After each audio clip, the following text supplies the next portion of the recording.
So to log unhandled exceptions, we're going to use a very popular package called Elma.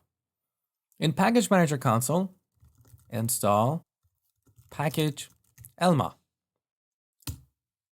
Elma stands for Error Login Modules and Handlers.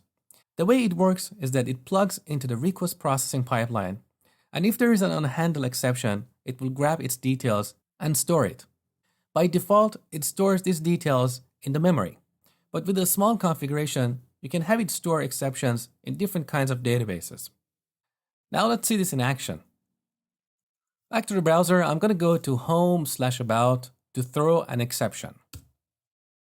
Now for your information, I've changed the custom error settings to remote only, and that's why you're seeing the exception details here locally. But let's say we have deployed our application to the production, and a few exceptions have happened here and there. To see these exceptions, we can navigate to elma.axt. So Elma registers this endpoint, and when we hit this endpoint, we see the exceptions Elma has captured.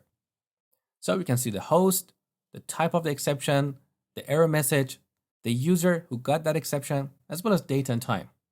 Now here's the beauty.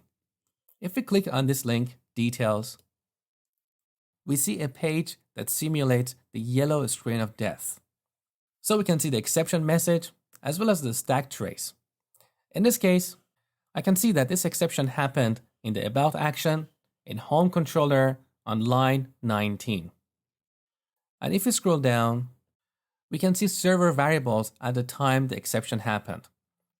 So all this data help us troubleshoot the problem. Now a couple of things here. First of all, this endpoint elma.axt is only accessible locally for security reasons. When you deploy your application and you want to access this remotely, you need to do a bit of configuration. In web.config, search for elma.axt. You see this location element. And inside this location element, we have the familiar web.config structure.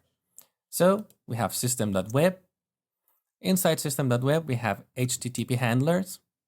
So Elma registers a handler for this path, elma.axt.